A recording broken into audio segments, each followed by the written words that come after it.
Welcome to ScaryTale, where forgotten places speak and silence always has a story to tell.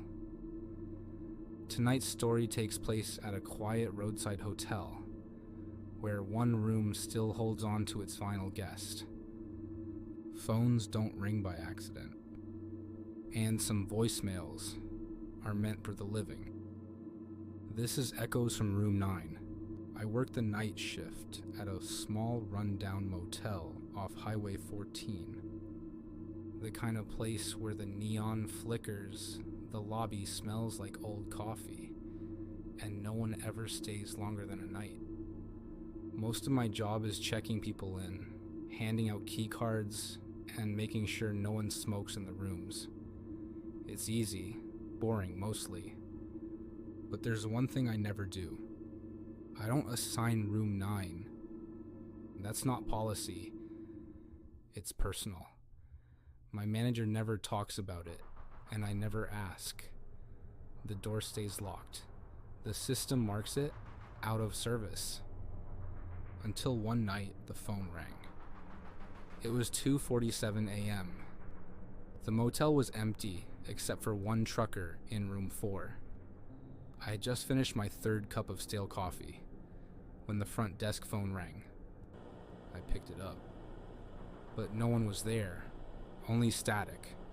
Then I heard it, a faint voice, muffled, desperate. Hello? Front desk? It's cold in here. The lights. Click. The line went dead. I stared at the phone for a while, checked the caller ID. Room 9. I told myself it was a glitch. Maybe someone rewired the rooms wrong years ago. But the door was still locked, same as always. And that wasn't the last time it rang. Over the next few nights, the calls kept coming. Always between 2:30 and 3 a.m. Always static, then fragments of speech. The window. Someone's outside. I didn't check in. They found me. Help me, please. I stopped sleeping during the day. I'd replay the voicemails over and over. Tried tracing the wiring, checking the logs. Nothing made sense. One night, I decided to record it. The message came at 2:41. They don't knock. They just come in. There was a pause, and then I heard something new. Breathing, not in the line, behind me. I turned. No one was there. The next day, I asked my manager about room 9. She got quiet, stared at her coffee like it had answers. Finally, she said, "We don't rent that room anymore. It's better if no one stays." When I pressed, she just muttered something about an incident back in 2011. A man died there, alone. Heart failure, supposedly. But no one found him for days. When they finally did, the phone was still in his hand, still off the hook. That night, I brought the master key. It felt wrong the moment I stepped toward the door. The hallway was colder, quieter. I unlocked the door slowly, like I was afraid something might hear. Inside, the room looked normal. Stale air, faded curtains, bed untouched. But the voicemail light on the room phone was blinking. I walked over and pressed play. Nothing. Then, the phone rang. Loud. Sudden. I jumped. I picked it up, hands shaking. "You shouldn't be here." The voice wasn't static anymore. It was clear, deep, close. "Leave the door open. I'm almost there."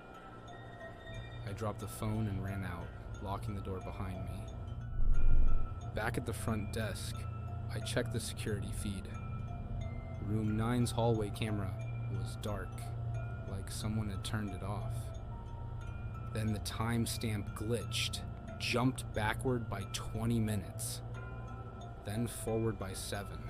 It kept looping, but the worst part, I saw myself standing at the front desk, only I was still in room 9. At 3:03 a.m., the front door buzzed. No one should have been checking in, but there he was, a man, mid-40s, thin, pale, holding an old-style room key, brass with a tag that read, Room 9. "I left something upstairs," he said softly. "I just need to get it." I didn't speak, couldn't. He walked past the desk without another word. I waited until sunrise. When I finally checked the cameras, he never walked down the hall. He never went to the stairs. He just disappeared behind the front desk, into shadow, and never came out. I quit a week later, but I still get voicemails. Every night my phone buzzes at exactly 2:47 a.m. Block number, always static, then breathing. Room 9, still waiting. I haven't listened in days, but sometimes I wake up with the motel key in my hand. Room 9.